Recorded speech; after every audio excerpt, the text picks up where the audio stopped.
Assalamualaikum warahmatullahi wabarakatuh. Perkenalkan, nama saya Willy Ramayanti. Saya Ivan Syarifuddin. Di sini kami membuat video pembelajaran tentang diagram status proses. Untuk memenuhi tugas mata kuliah sistem operasi. Untuk itu, marilah simak video ini sampai selesai. Baik, langsung saja pada penjelasannya. Apa itu diagram status proses? Diagram status proses merupakan diagram dalam sistem operasi untuk menggambarkan keadaan status proses dalam kehidupan komputasi. Dalam diagram tersebut terdapat 5 step. Yang pertama adalah new, proses baru dibuat. Yang kedua adalah ready, proses siap, menunggu jadwal pemrosesan untuk dieksekusi. Yang ketiga adalah running, pemrosesan sedang mengeksekusi instruksi proses tersebut. Yang keempat adalah waiting, yaitu proses menunggu. Yang terakhir yaitu proses terminated, proses telah selesai. Proses status new, proses baru saja dibuat. Dalam proses yang berstatus new di sini berarti dalam inisiasi prosedur atau rutin sistem operasi. Sedangkan status proses dalam proses ini belum siap untuk dieksekusi. Proses yang telah berhasil diinisiasi akan ditempatkan atau akan disubmit ke antrian penjadwalan prosesor. Proses yang telah berhasil disisipkan ke dalam penjadwalan maka akan berubah status menjadi ready. Status ready ini menandakan suatu proses siap berkompetensi untuk mendapatkan alokasi waktu proses.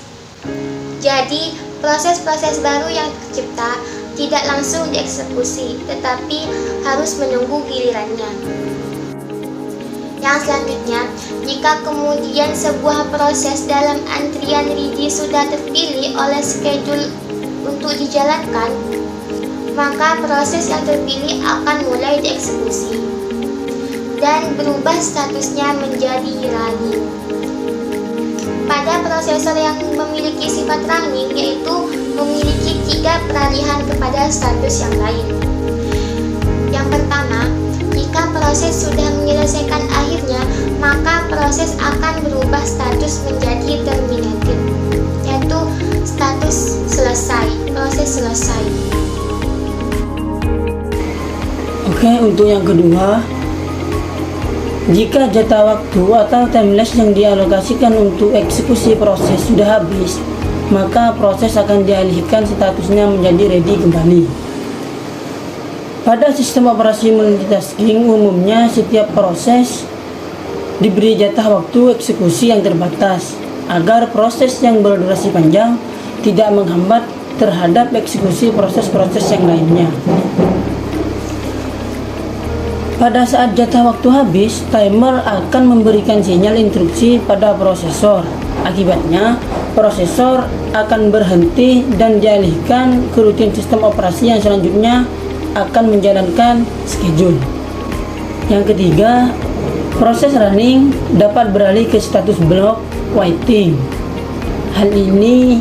Hal yang memicu peralihan ini adalah karena prosesor membutuhkan pembacaan data perangkat, yaitu data input dan data output. Sebagai contoh, suatu proses membutuhkan data berkas dari disk untuk melanjutkan pengolahan data. Untuk memaksimalkan penggunaan proses, maka proses yang sedang menunggu akan dialihkan statusnya menjadi block, dan sistem operasi menjalankan schedule untuk memilih proses lain untuk dieksekusi. Itu tadi penjelasan tentang diagram status proses. Terima kasih, semoga bermanfaat. Assalamualaikum warahmatullahi wabarakatuh.